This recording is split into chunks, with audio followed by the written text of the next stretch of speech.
we're here. Did we miss anything? We would not presume to begin without you, Ida. Urianger has returned to the Waking Sands, but everyone else is now present. Yes, but for what exactly? We all have duties to attend to, Alphino, so you may dispense with the preamble. Thank you, Elisée. It is the very subject of those duties which compelled me to call this gathering. Though the warriors of darkness no longer pose a threat, Eorzea's many troubles demand no less of our attention. And while I stand by the decision to approach each task as we see fit, I fear our effectiveness will ultimately be diminished should we continue to act in ignorance of each other's efforts. Thus, I propose we elect a successor to Minfilia. Not to serve as a fully fledged antecedent, perhaps, but as a coordinator of operations. Is that all? Well, then the decision seems clear. No one else has shown any enthusiasm for the role, and judging by your performance at our previous meeting, you would seem the perfect candidate. You always did have a flair for politics.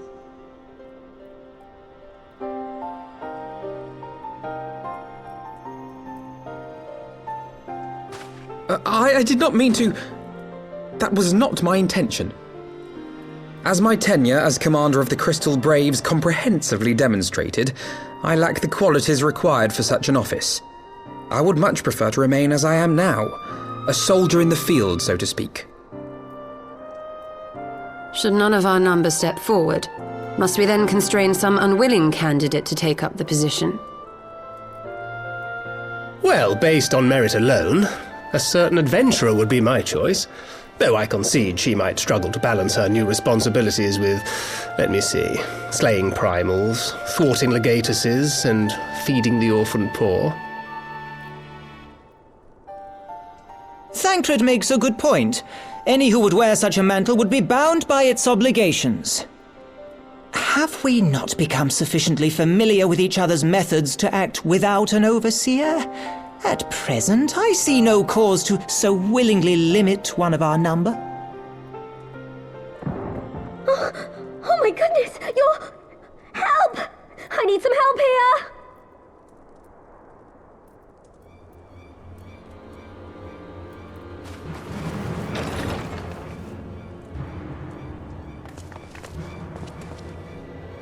Tataru, are you all right? Me? I'm fine. It's this poor girl who just staggered in and collapsed on the floor that I'm worried about. Narco! God, how did... Yashola! Please, you have to help her. Kral, a hand if you would. Let us see about closing these wounds.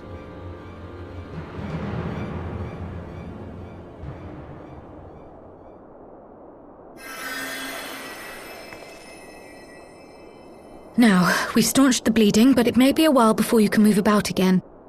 Though having seen your wounds, I'm surprised you are still moving at all. Thank you. My message. It was too important to delay. I took the shortest route I could, though I knew it was more heavily patrolled. As you can see, my efforts at evasion were not entirely successful. Honestly, you're too brave for your own good. What was so urgent that you needed to fight half the Empire to get here? You could have been killed. I'm sorry, Ida. I had good reason. But I imagine your friends are wondering who this bloody mess of a Mikote is. My name is Minago, and I belong to the Alamegan Resistance. I came to warn Ida and Papalimo about one of our leaders. A man who calls himself the Griffin. He's always been dangerous, but he's planning something new. Something reckless. The Griffin, you say? I've heard the name. Rumour has it your man is eager to test his claws. Aye, and on no easy target. He means to assault Belsar's wall from the Alamegan side. But what does the Griffin possibly hope to gain from such an attack? From what I understand, he wants the fires of war to spread to Eorzea. And for that, he needs to control the border with Gridania. So, he means to spark a conflict between the Alliance and the Imperial forces stationed in Alamigo, to have Eorzea's armies aid in the liberation effort, whether they will it or no. His plan is flawed. Even should the Resistance succeed in occupying the wall, they would not be able to hold it. Imperial reinforcements would drive them out within a week. Be that as it may, if there is even a chance that this scheme could bring about an escalation in hostilities between Eorzea and the Empire, the Alliance must be informed. Agreed. I shall depart for Limsa forthwith and seek an audience with the Admiral. Thancred, Uldar is yours. Alphino and Alize, make haste to the Twelveswood and notify the Elder Seedseer of the danger to Gridania. She will duly call a council of the Alliance leaders, whom you must be ready to receive. You will be our voice in Ishgard. Explain the situation to Sir Emeric and encourage him to send an envoy. To Taru, Kryl, I leave the care of our injured messenger to you. See that she remains quiescent and her wounds closed. I believe that covers everything. Let us be about our tasks.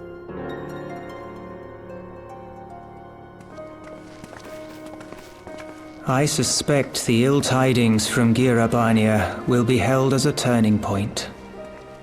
The beginning to a bloody end.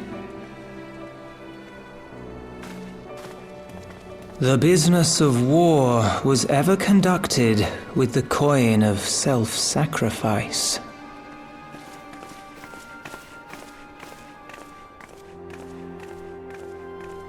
'Twas Master Louis Soir himself who taught us that such costs are not to be ignored or denied.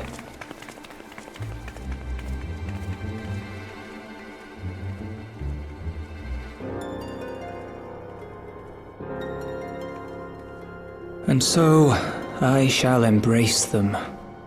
When the time comes, I will make my choice, as you will yours.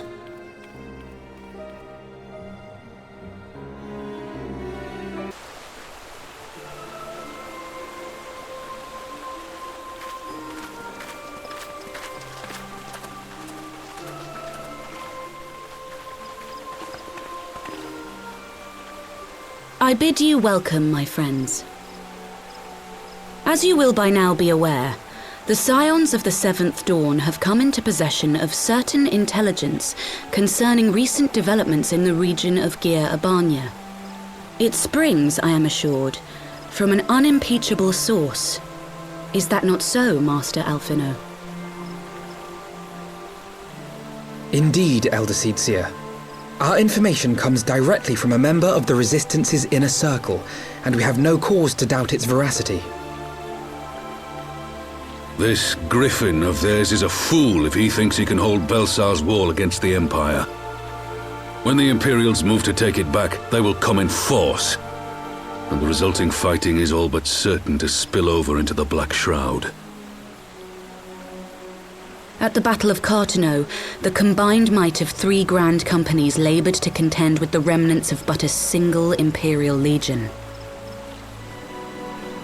Alone, Gridania would be hard-pressed indeed to hold back the tide, should the Garleans turn their minds from reclamation to invasion.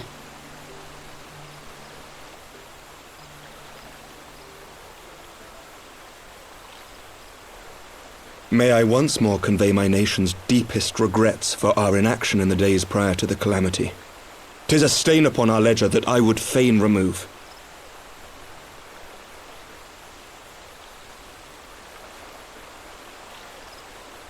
Elder Seedseer, I do hereby request leave to deploy a defensive force within the borders of Gridania.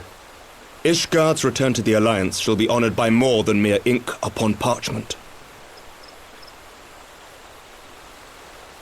The Doman people too would join any effort that weakens our common foe. We are few, but our most seasoned shinobi are at your disposal. On behalf of my people, I offer you my humble thanks. Gridania welcomes your assistance. It is time we set our contingency plans in motion. Is the Alliance agreed?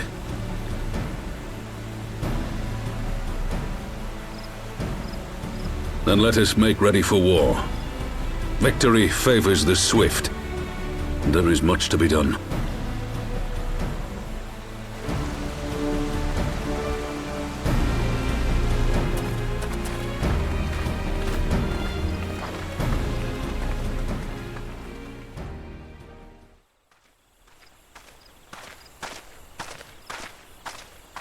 The Council knows that Alamigo will not soon be wrested from the Empire, and its decision to bolster the border's defences seems eminently practical. Why then, brother, do you scowl so? I agree that they have chosen the wisest course available. Indeed, the only reasonable one. Yet something feels awry. In making ready for war, is the Alliance not granting the Griffin the very thing he desired? Any attempt to hold the wall is doomed to failure, aye. But I wonder if we have misjudged the prize for which he plays.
You've beaten me, aye.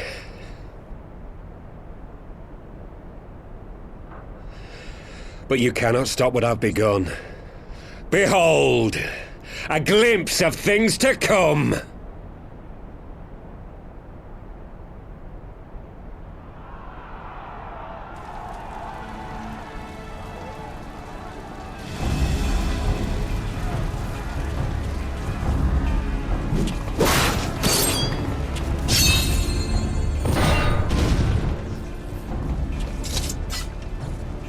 We did it! We showed the bastards! Aye! Victory is ours! And who knows, lads? Mayhap the Eorzeans will finally see sense when the enemy turns up on their bloody doorstep.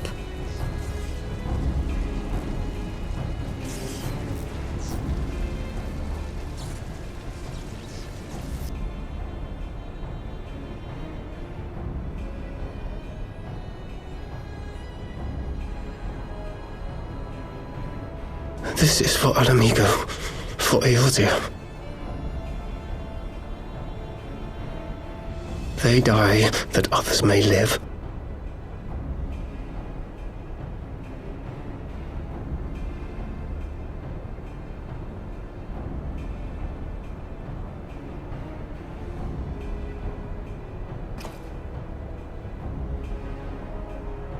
Vanguards! Attack!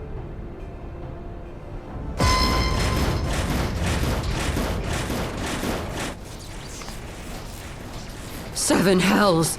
Do you hear that?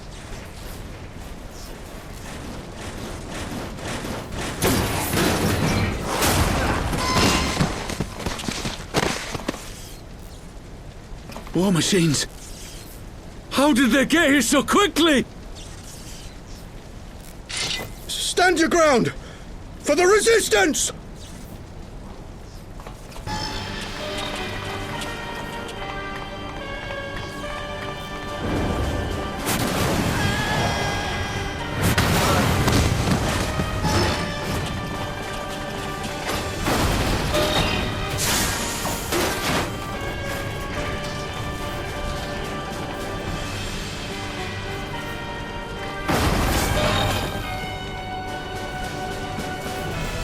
There's nowhere to run! We're cut off!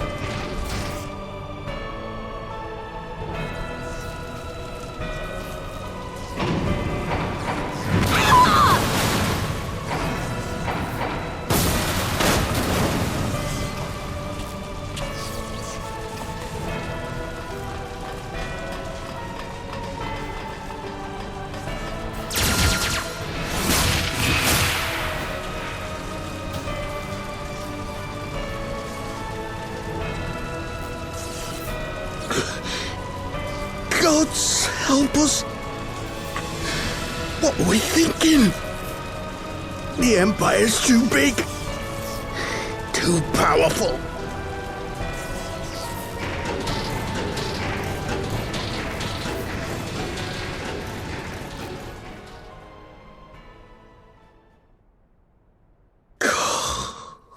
Mighty Rhalgr, grant us the strength to crush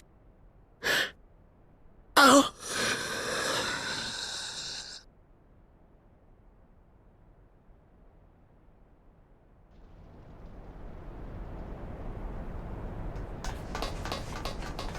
There you are.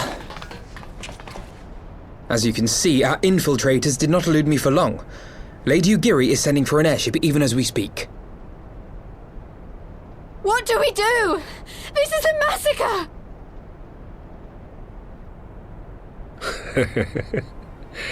How wonderful to see you, Commander. Illbird, I should have known. This has to end. It has to end now! Do you not see your countrymen dying? Have your ideals rendered you blind even to that? Order the retreat, and we will help your soldiers to safety. Retreat? With the moment of my triumph so close at hand? You truly are a sheltered child, Leverrier.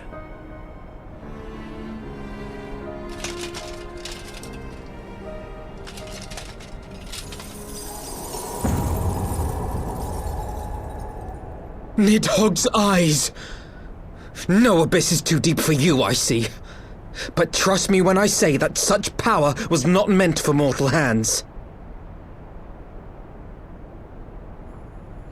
How long have I struggled to reach this point? My countrymen, so inured to the taste of defeat, they no longer balk at its bitterness, shouting my throat raw with rallying cries, only to be greeted with dull eyes and blank faces. My brothers and sisters in Ulda have surrendered to their apathy and their appetites. Were it not for the glint of Lodorito's coin, I doubt even those here now would have answered my call. Take back our homeland! Free Alamigo! Ha! They'll happily mouth the words, but they won't spill the blood. You say no mortal should wield these eyes? Then I shall gladly become a demon. I will suckle on the souls of the hopeless and liberate the homeland they no longer deserve. What exactly do you mean to do? Did you hear their cries as victory was snatched away from them? Even with their dying breaths, they cursed the Empire. Never has their desire for vengeance been so raw, so true. A god has no need of faith when summoned by so pure a purpose. Summoned? You cannot mean to fight the Empire with a primal! You know full well the danger, the futility of relying on such power! Oh yes, I know their limitations. Which is why I will call upon a deity more terrible than the very black worm of the calamity itself.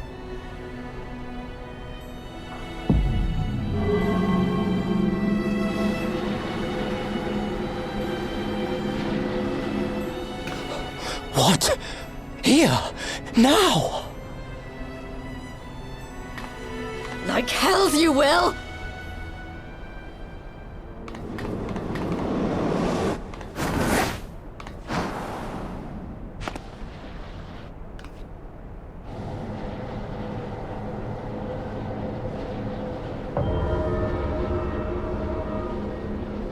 An ending to mark a new beginning. My pain, my longing, you shall have it all!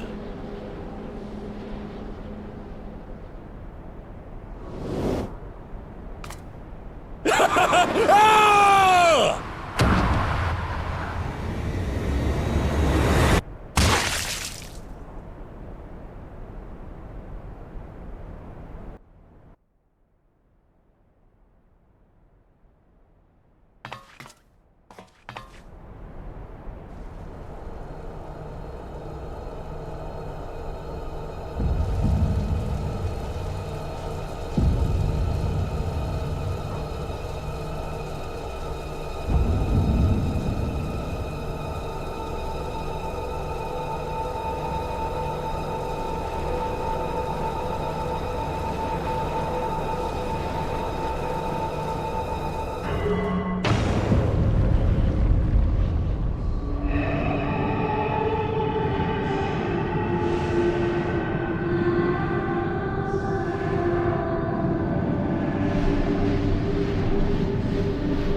This light, is it...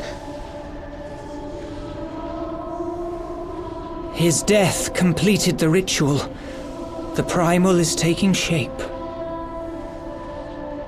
Well, can't we stop it? There must be something we can do!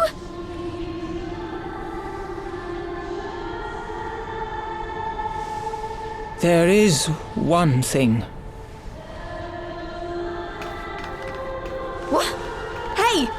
Where do you think you're going? Master Louisoix briefly contained Bahamut by means of a potent spell of sealing.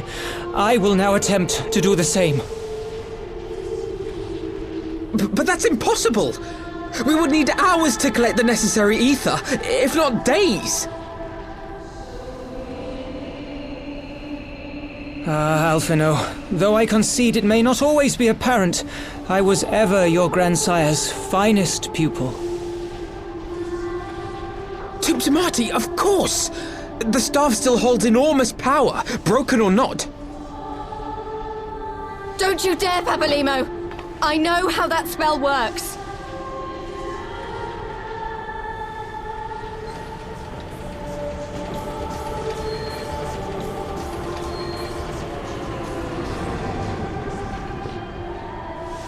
It is time to leave! Quite right. Quickly now, off you go! The further away, the better! No! If you're staying, then so am I! No, Ida! There is a path only you can walk, and it must not end here, not like this!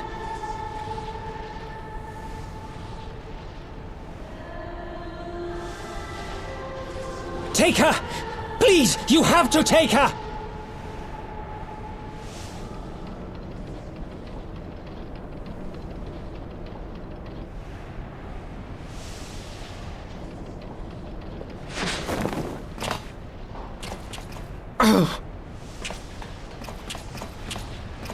What? No! Damn it, Thancred! Put me down! Thancred! This is one battle you cannot fight. Away with you! Go!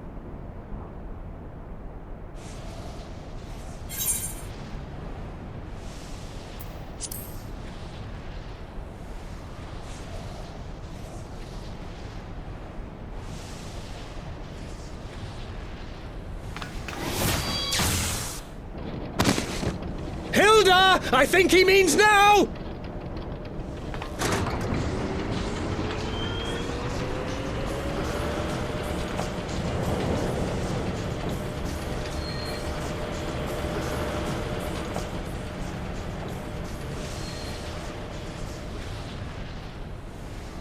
I bid thee farewell again, my dear Ida. Now, let us see how good a student I truly was.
A word, if you would, good sir. This place, it is within the realm of Eorzea. You're an odd-looking fellow, aren't you? Still, takes all sorts, I suppose. This here's Vesper Bay. Thanalan's door to the ocean, as some folk like to call it.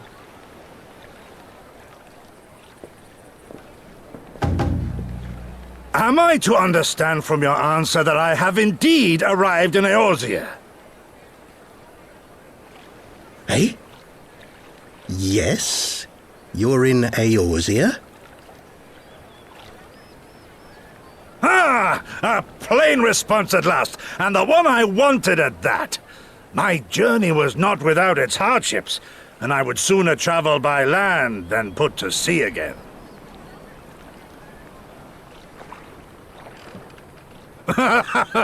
You do not believe that so small a bark could bear me across the ocean? Such timid little sailors. I had but to set my course and set my jaw till I made port.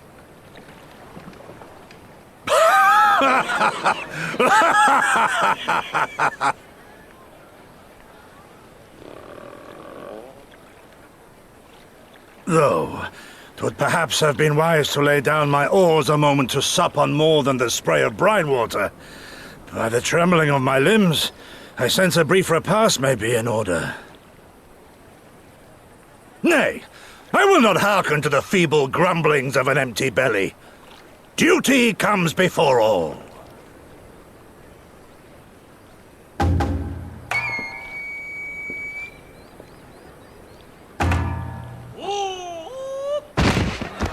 Good God, man! Are you all right?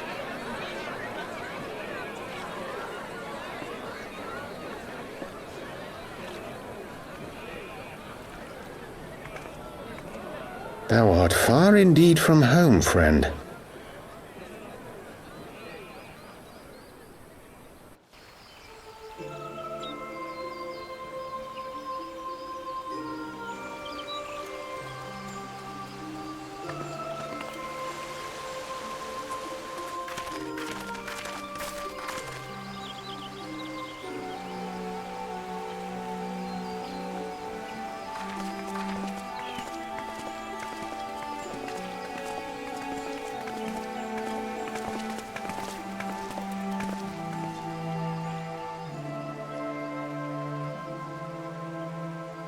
Dear friends, pray accept my heartfelt thanks for your efforts in defense of Gridania's borders. I would fain dwell longer on my gratitude for the support of the Alliance, but the situation at Belsar's Wall demands that we forego such pleasantries.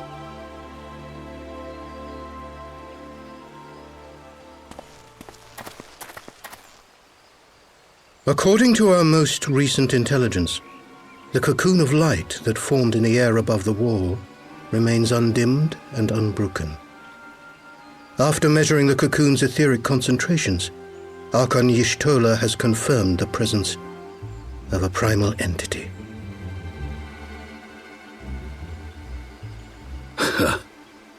So we must assume that Ilbert's thrice damned god is indeed trapped within. And what news of the Imperials? They're not like to ignore such a spectacle. Sir, a Garlean airship was observed making an approach, but the vessel was destroyed when it drew near. The Empire appears to have made no subsequent attempts to reach the object.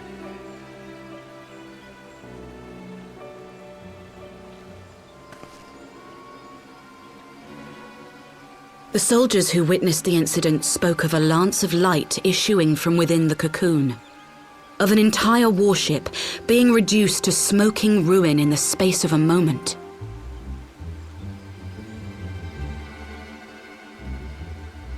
Veterans of Cartano, meanwhile, likened the destruction to that wrought by the fiery wrath of Bahamut.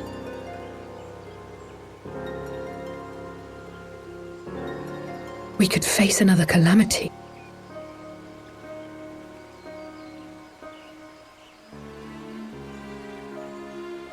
So the Primal is awake then? Contained, yes, but for how long? We must destroy it now, lest it break free. Agreed. There is, however, the small matter of how to get close enough to a being that swats warships from the sky as you would a bothersome gnat.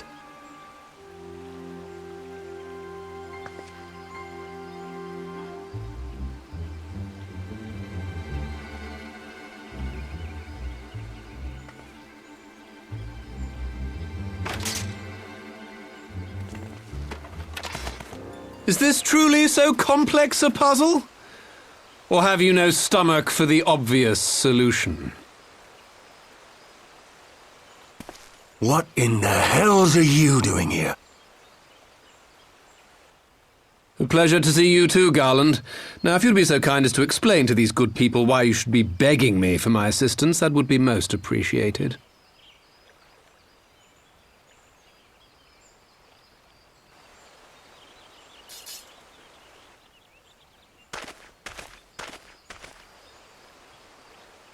Who is this man?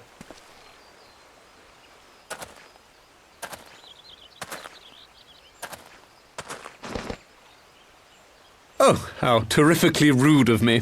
Nero Tolskeva, former tribunus of the 14th Legion of the Garlean Empire. These days, however, one might say that I'm something of a free agent. What do you want, Nero? I was getting to that. Although you already know what I'm about to propose, old friend.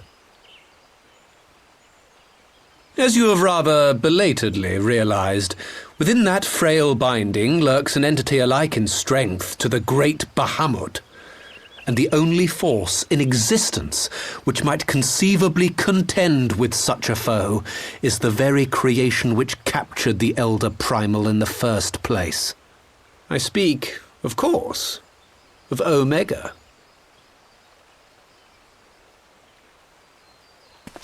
Omega? That hulk has been gathering dust beneath the plains of Cartanau since the Allagans breathed their last. And none alive knows how to wake it.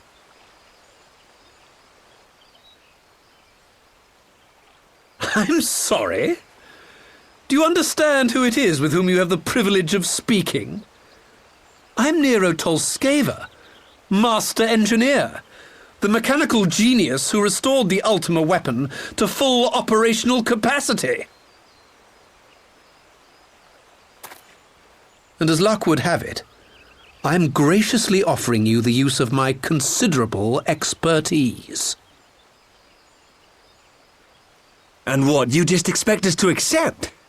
You're a fool if you think your deeds at the Crystal Tower are enough to win my trust, Nero. Trust? You wound me, Garland. All those years, studying side by side at the Academy, sharing both trial and triumph, we were countrymen once, you and I. But sentiment aside, have you a better solution? Or do you mean to send in your vaunted hero there, as you always do, and pray the world is not engulfed in flame?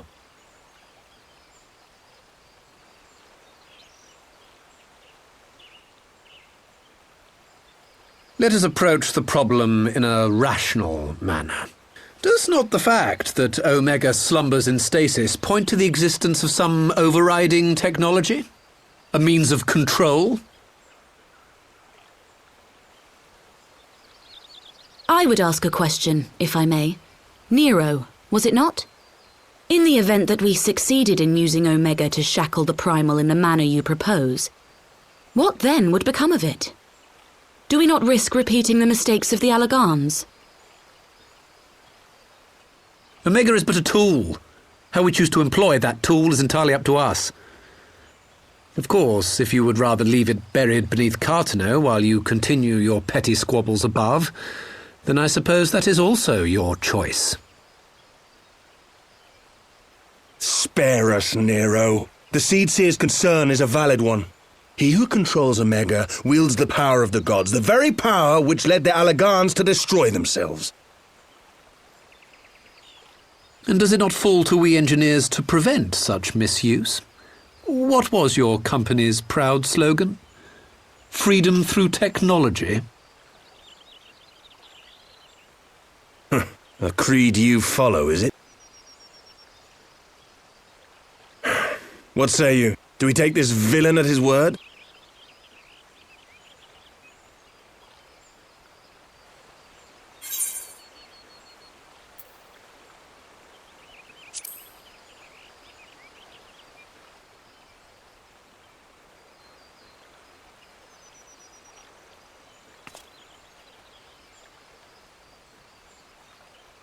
As will I. I don't like it, but then it doesn't look like we have much choice.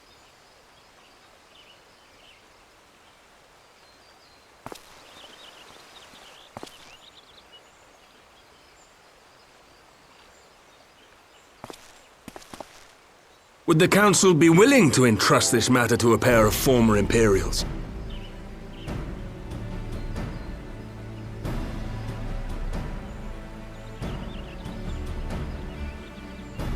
Yes. The task of restoring the Allagan relic will be yours. But the responsibility for its reawakening must remain with the Council. Do we condone this course of action? Aye. 'Twould seem we do. Let the record show that we invest this contingent with the authority to enter Carteneau and take command of Omega. Sid, I appoint you leader of the expedition. Scions, I would ask that you assign some few of your number to escort Master Garland and supervise the other one.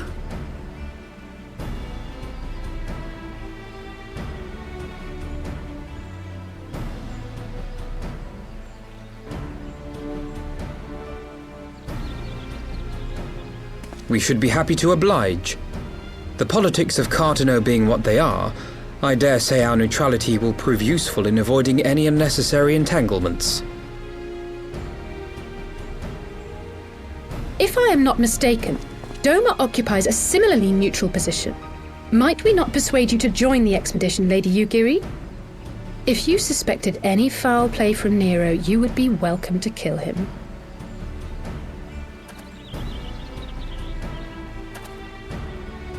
My blade is yours. Not a moment's hesitation, eh? You'll forgive me if I do not shake your hand.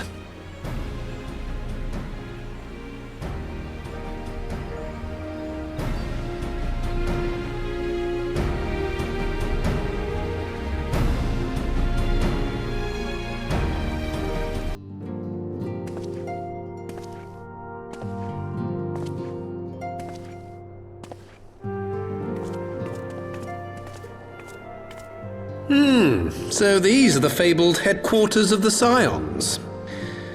I confess I would have expected an order of self-proclaimed warrior scholars to surround themselves with the fruits of man's enlightenment.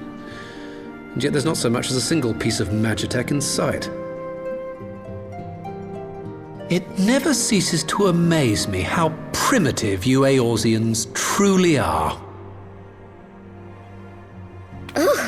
I'll have you know that the Rising Stones is home to the very latest in Magitech innovation. Wedge calls it the Mark 14 Thermocoil Boil Master, and it's the finest kettle I've ever had the pleasure to own.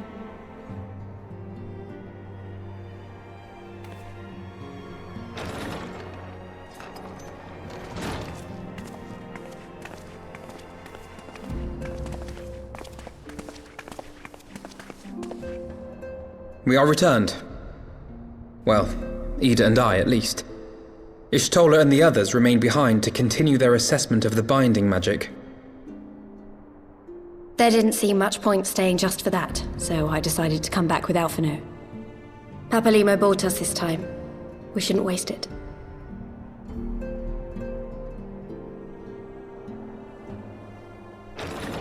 By your leave!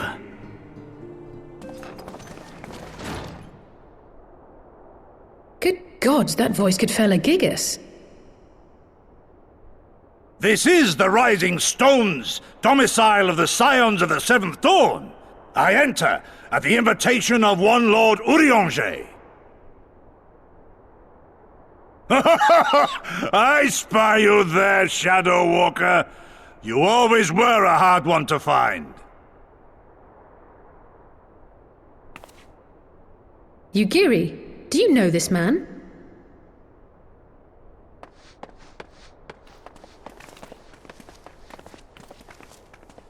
Gosetsu! Why are you come to Eorzea? In search of you, Yugiri. For days and nights did I row across the angry sea.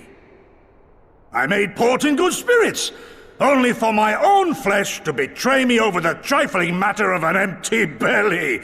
Collapsed in the street like an unfed stray I was, until Lord Urianger came to my aid. Over a most welcome meal, We spoke of the plight of Doma, and I learned of our displaced countrymen's work to resettle this blighted land. 'Twas blind fortune that I was able to locate you so swiftly.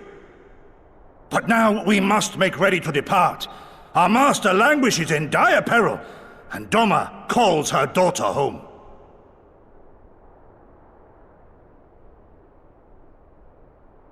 It is not so simple, Gozetsu. There are obligations which bind me here. You refuse? Did you mislay your oath during your flight from our homeland? The laws of hospitality must be honored, but surely the vow to defend your master demands the greater obeisance. It was our master who bid me guide our people to safe haven by any means necessary. And it was the scions you see before you who provided us succor and sanctuary when all others refused. Dire peril or no, were I to return without first repaying such hospitality, our master would cut me down at the threshold. Mayhap that is so. There is more. A crisis threatens all within this realm, Eorzean and Doman alike, and I go to play my part in its resolution. I will not bring shame upon our liege by abandoning my people or my duty. How very noble of you. Now, in the name of honor, kinship, and, yes, practicality, might I suggest we get this expedition underway? Or would you rather debate the finer points of duty and leave Omega to the Empire? The Empire? You, Giddy? You draw steel against the curse of Garlemald?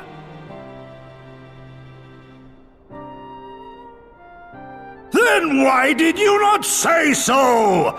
My blade is oath-bound to fall upon the ranks of the Imperials wheresoever they march. Lead on, Shadow Walker, and may the enemy tremble at our coming.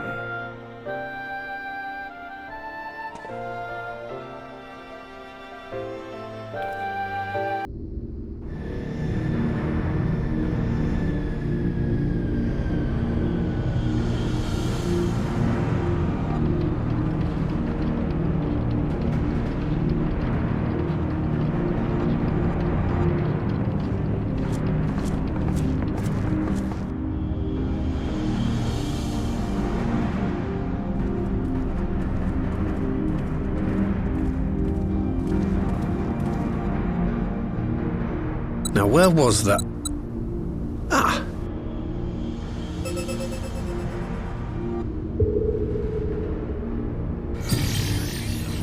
I've enabled the teleporter.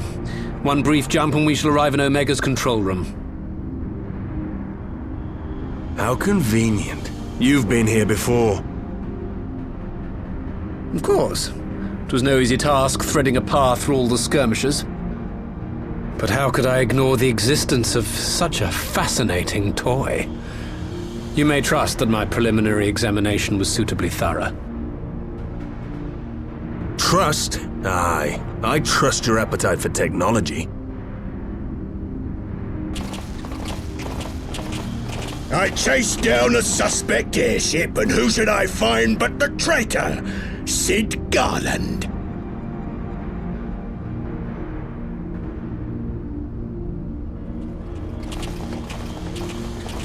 Searching for something, engineer? Something big? It's close, isn't it? It's like all my name days have come at once. For all the scouts the Empire could have sent. Take care of that brute, will you?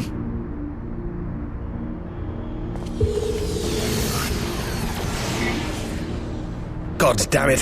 Can't let Nero tinker around in there by himself. I'm sorry to leave you to it, but I dare say you'll manage without me. This clod has no idea who he's dealing with.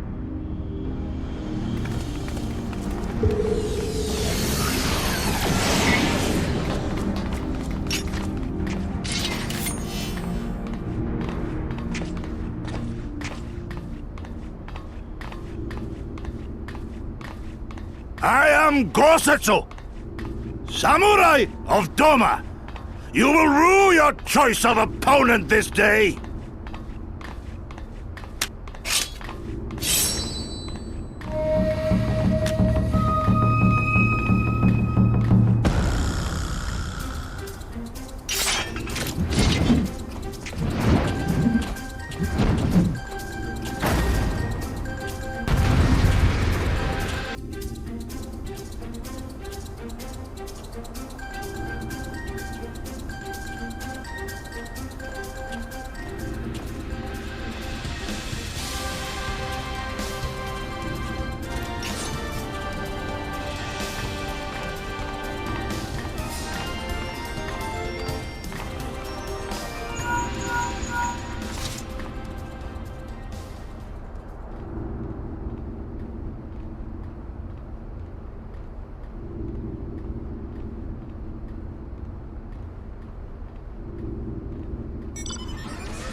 Temporal stasis disengaged. All systems operational. Garland? All clear on this side. It's waking up.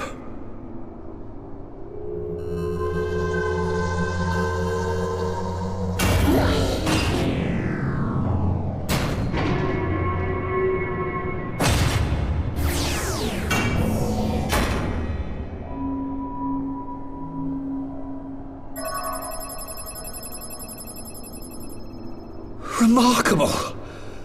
Omega sensors immediately detected the presence of the cocoon, even at this distance. They must have been set to scan for sources of energy exceeding certain magnitudes. I still don't see any means to control the machine directly. It seems to have been designed to act wholly autonomously.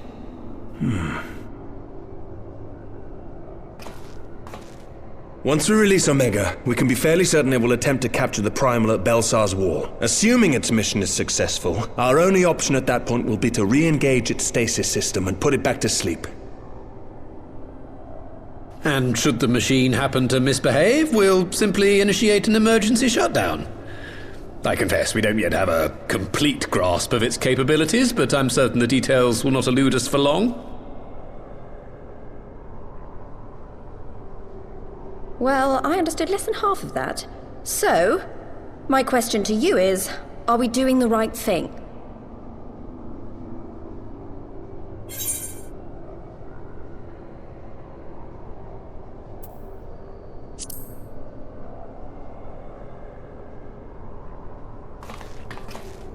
I suppose not.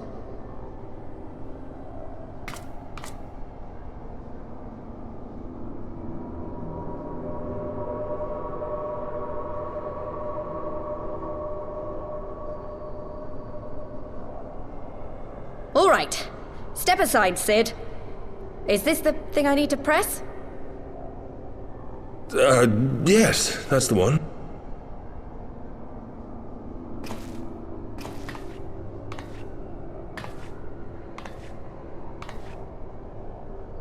You gave too much for us to waste this chance, Papalimo. So this is for you. And me.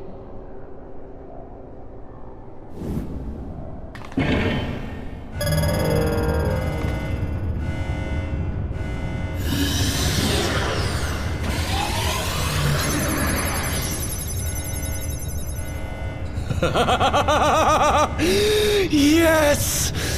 Fly free, my pretty! Show us what you can do!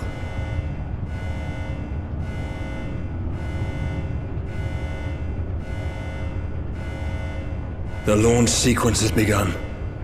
Omega is loose.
Huh?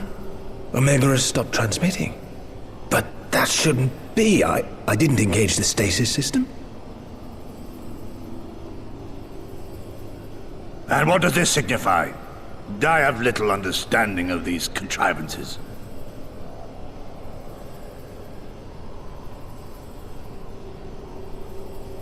The launch went exactly to plan, but all signals emanating from Omega have ceased. This may indicate any number of things, but we will need to join the Scions out in the field if we are to ascertain which one.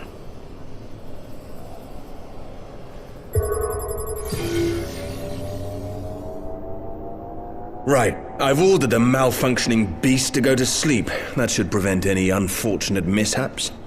I suggest we make our way back to Gridania.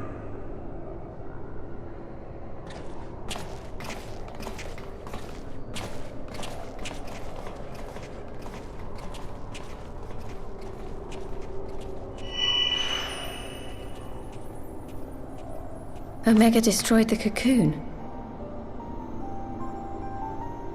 Papalimo's spell is fading. It was bound to his ether, you see. And if the connection is broken...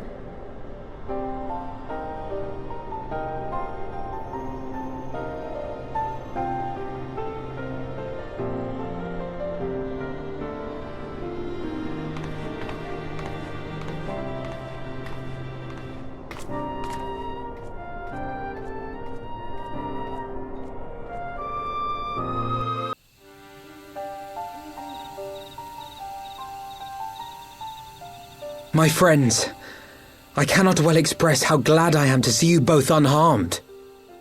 They say that Omega's clash with the Primal shook the very firmament. You need not have worried. The battle took place far above the ground. We were able to observe in relative safety, though I'm given to understand that there were casualties on the far side of the wall. It was like watching a nightmare unfold before our very eyes. Ilberd's primal manifested in the form of a colossal dragon, a being of pure violence. It burst forth from the cocoon with such terrible force. That such a horror should spring from the eyes of Nidhogg comes as no surprise. Nor do I wonder at its form. Ilberd all but announced it in the moments prior to his death. Plainly, it was his dying wish to visit a second calamity upon the Empire.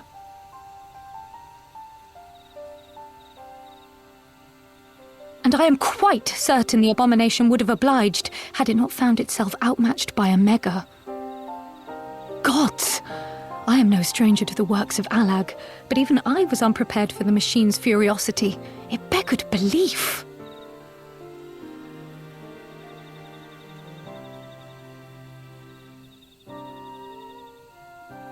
And how fares poor Ida in the midst of all this? Have you spoken with her? She is up on the platform, lost in thought. We deemed it best not to disturb her, but mayhaps she would welcome some company after all. Shall we?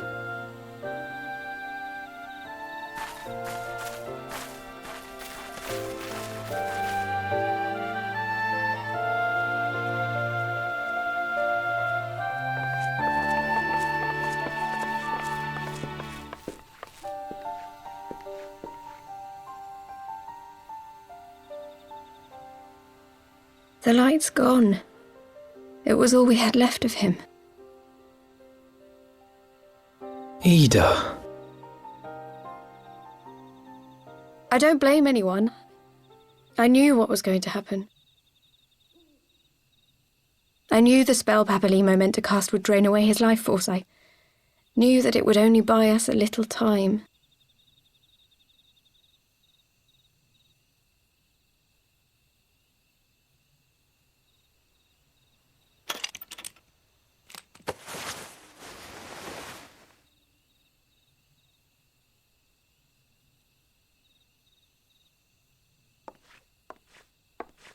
Ida, there is no need to explain.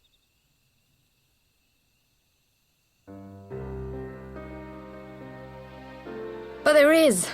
I can't hide in Papalimo's little shadow anymore, and I shouldn't hide behind my sister's mask. 20 years ago, on the day the Empire marched into Alamigo, I was still just a child, not even 5 summers old. My father had been one of the leaders of the revolution. He had fought to overthrow the Mad King, Theodoric. and my sister had fought alongside him. But she was strong and kind, and always knew what to do.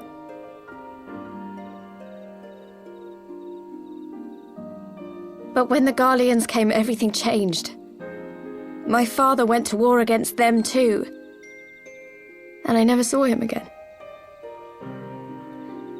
After that, I remember a lot of running.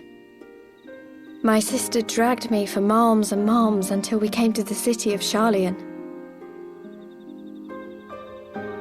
That was where she met Master Louis Soir. He introduced her to the Circle of Knowing, and she eventually became an Archon. She was your inspiration. Is that not why you took up her mask and her name? Or did you simply mean to continue what she had started?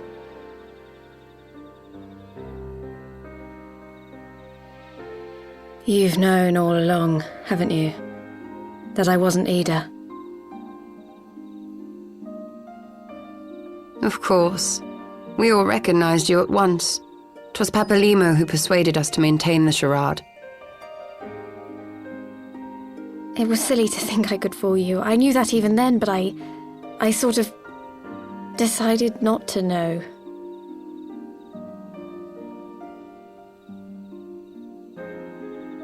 Ida died 6 years ago, on a mission to smuggle refugees out of Alamigo. They say she was overwhelmed by Imperial soldiers when she stayed behind to save a little girl. She was so strong. There must have been a lot of them.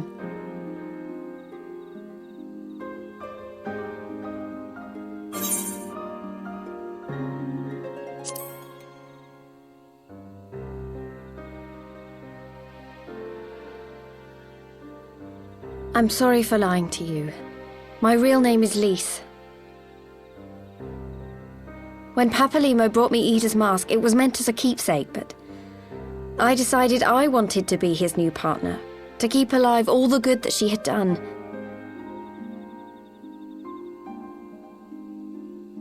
I didn't want to become Ida, exactly.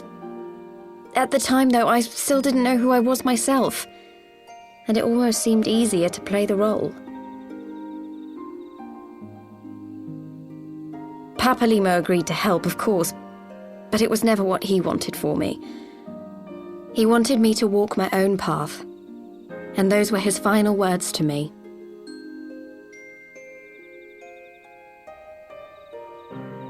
The Archon's mark he gave me is faded, and my last excuse along with it.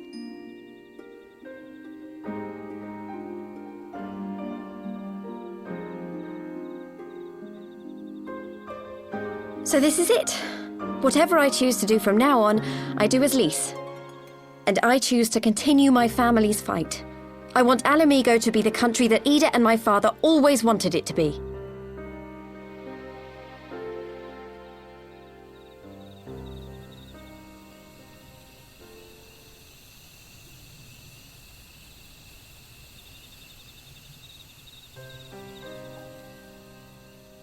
War is upon us once more. Do you regret standing against the Empire? Would you have chosen a different road, knowing what you know now? To claim that I never doubted the decision would be a lie. But I made my choice, and I have defended it with blade in hand ever since.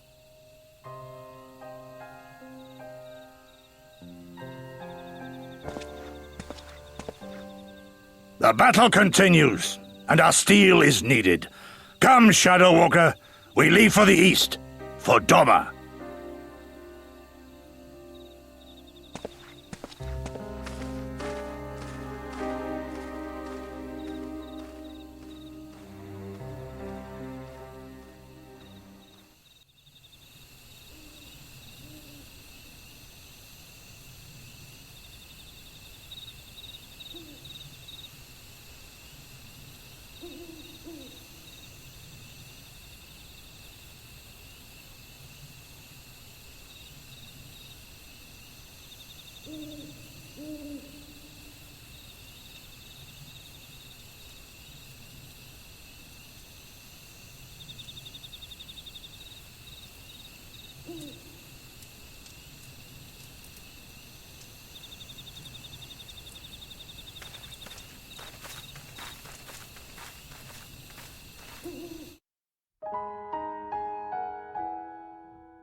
Children of the land, do you hear echoes of truths that once rang clear? Two souls intertwined, one true love they did find, bringing land and heavens near. But flames that burned full bright soon fell dark.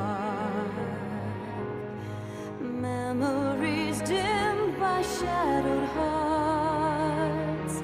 In the waxing gloom did wane the lover's moon, watching as their worlds drift apart.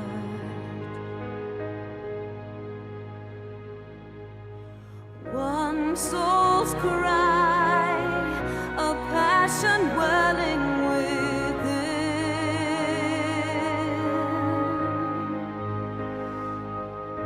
Sacrifice,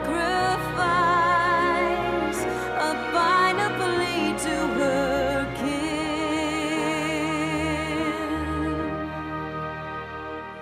Yet this bond of hope by treachery was broke, scattering her words to the wind.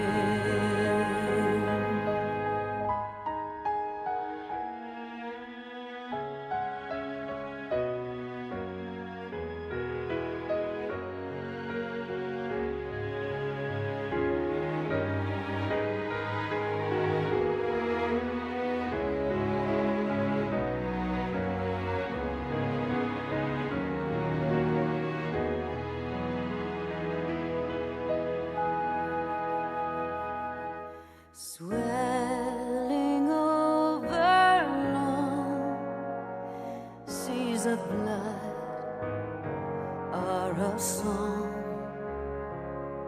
and death an afterthought to those who fight for naught. Alone, lying empty,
children of the land, answer this.